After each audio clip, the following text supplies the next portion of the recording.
All right, final thing. This is a list of useful things that would be useful. I used useful multiple times. This is a list of things that would be useful for you to know about and research more if you are very interested in pursuing a freelance lifestyle. And this has to do, like, some to do with if you want freelance art, but also to do with just any kind of working for yourself, running your own business. Copywriting is very important. Copy is basically just any words that you use to attract to talk to customers from a business standpoint. Anytime you use words like on a website or in a caption or anything else like that in order to sell yourself or your services or your business or anything like that, it's copy. And copywriting is a very valuable skill to use because it's one way to relate to your customers and to help them know exactly how you are solving their problems. So I am definitely planning to do a class on copywriting. I'm not sure where it's going to be, what platform I'm going to put it on, but I'm 100% planning to do a class on copywriting because I am trained professionally in copywriting and writing in general. Um, Next, taxes is an area that I'm not professionally educated on, but it's very helpful for you and necessary if you want to be a real professional art person to get your business stuff all in order. So that means looking up your state taxes, your county taxes, looking up whether or not you need to apply a sales tax to things that you sell. All of those things are really important to research beforehand so that you really run your business right. And along those lines, research different business licenses to see how you can, to see which is going to be the most beneficial for you, whether that's sole proprietor or forming an LLC. You want to do your research on that. And if you're not sure where to start, a lot of counties in the United States have resources for small businesses and how to start and how to choose what kind of business to form. You could also, I'm sure there are local, where you live, there are probably local attorneys who do like one-off appointments where you can pay for an hour of their time and they can help walk you through all of the logistics of this. I know it seems, at least when I first started selling things on Etsy, it seemed like, oh, do I really have to do that? And if you want to be considered, like if you want to be legit, then yes, you really do have to figure all that stuff out.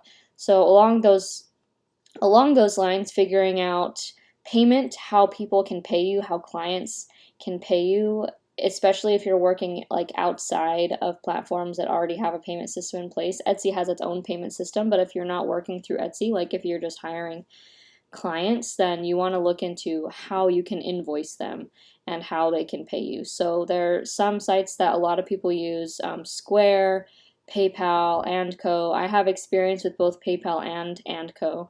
I've heard a lot of good things about FreshBooks. I'm not sure if HoneyBook does invoicing, but I know that HoneyBook is a very popular small business tool. So a lot of these places are not just payment systems, but also like a way to organize your budget and finances and projects. There are a lot of platforms geared towards small businesses that are very helpful. So another thing, mostly for art, but it's very important if you want to especially work with clients or um, sell products, to learn how to digitize and edit your art. Adobe Creative Cloud is probably the most obvious platform to use, but it is expensive. And I know that there's a platform called Inkscape that is free, and a lot of people have had success using Inkscape to learn how to digitize their art. And there are lots of tutorials and stuff on YouTube that you can look up.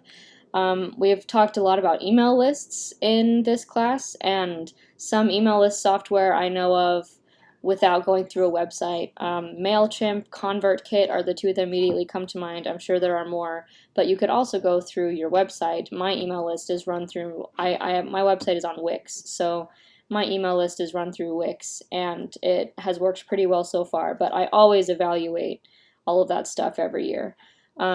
And then that moves us right into websites. There are pros and cons to all of these websites. do your research. Again, I use Wix, but I don't have an e-commerce function. I don't sell things directly on my website. I know that Wix sometimes has trouble really fully integrating other applications into your website, which is why a lot of my friends have moved away from Wix. But for my purposes, I really only use it as like an online portfolio and a way for people to contact me. So Wix is great for that because you can it gives you pretty much full control over what to put on your website, and it's so easy to use. Um, but if you want to sell things on your website, then you need to look up how to do that. I know that Shopify is a way to do that, but there are other ways, and that will require some research. And then finally, shipping practices and supplies is another good thing to think about so that when you ship things, they don't get damaged in the process. Um, Apologies for my son in the background, but hopefully it's not too distracting, and we're about done with this lesson anyway. I provided this specific lesson mostly because it's important for you to know that this class is not like comprehensive, and there are so many more things that go into running a successful business than just how can I make the money. All of these things work hand in hand with each other, and I've spent a lot of years researching them, and based on your feedback and my own inclinations, I'll probably spend more time making more classes on them. But in the meantime, I wish that I had known everything that I needed to research at the beginning because I didn't. But here's what I think you should know, and I hope it's helpful. Now that we have made it through the class, let's talk about the final project. It's honestly pretty simple. Like I told you, this class was born out of my necessity to come up with a list of ways I could keep my business thriving before, during, and after I had my baby. And it required me to, after I made a list of all the comprehensive things that I could possibly do, it required some thought to think about, okay, what do I know about my business and the directions that I've taken it before, and how will that knowledge help me decide where to go next and what will be the most beneficial direction for me to go next. So I want you to come up with and make a same kind of plan. If you head to my website, writingdeskcreativeco.com/free resources, there is a free worksheet template that has these questions on it, and it will help you. I think that working through these questions will, or rather like making lists that answer these questions will help you decide what really is your dream work space. What is your dream path? And that could change. Your dream work day and your dream work project doesn't have to look the same today as it will in 3 years. That's why I would recommend making lists like this and doing audits and self-reflection exercises like this regularly. But just answering these 4 things is really helpful for me, and I think it could be really helpful for you too. So think about if you could work on any project, anything at all, what would it look like? And if you could spend your day doing anything, spend your work day doing anything, what kinds of things would you do? What would that dream work day look like? And then once you have kind of figured that out, then I think on the worksheet there's also a place where you can list all of the different avenues of growing your business that you can try.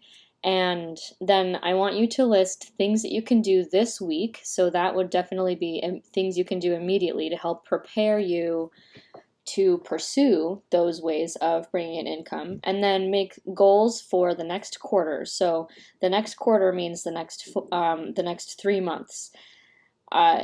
And things that you can, like goals that you can aspire to, that can be if you want to make a specific amount of sales, if you want to work with a specific client, if you want to have your portfolio built, if you want to have your website built, anything like that, that are goals that usually can't be achieved in like just a week, but are good long-term goals to think about as you are continuing to grow your business. I always like to have goals like this in mind for each quarter, so that I can continue working on my long game pretty much. Because honestly, running a business is, especially if you're doing it yourself, is a lot of maintaining all of these pieces and looking for ways that you can grow your business while at the same time working on projects that will support your business and support your family. So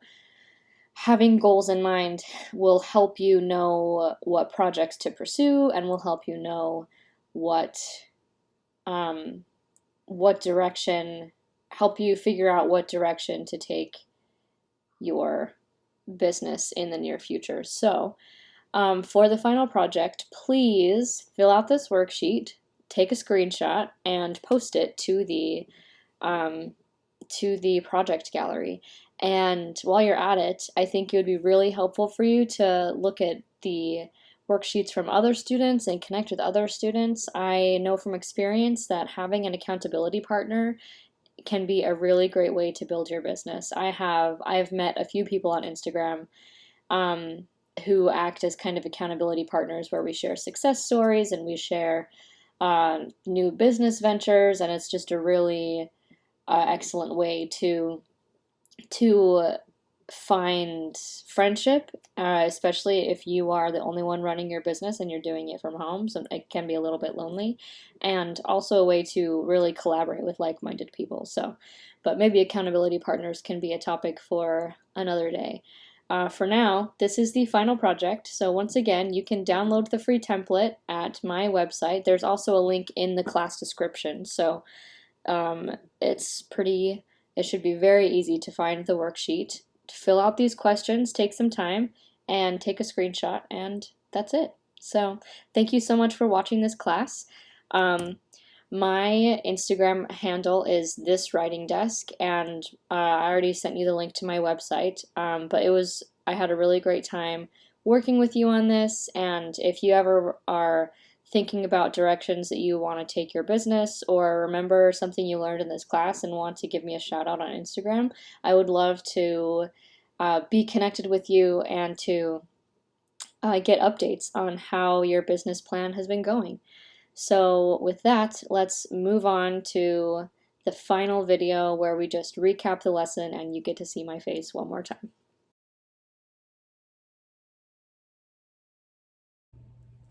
Hi, thank you so much for joining me in this video of my Ways to Make Money as a Freelance Artist series. I had such a fun time making this for you, and I can't wait to make you even more content. So if you like what you see, or if you liked any of my, I have some watercolor tutorials as well, make sure to hit that subscribe button, because that's the best way to support YouTubers that you want to continue making content for you. And if you want to view any of the other videos in this Ways to Make Money series, make sure to check the description below this video. It has a full course schedule that details when the rest of the classes will be released, and if they've already been released, then it will have links to those classes as well. So thank you again for joining me, and can't wait to see you next time.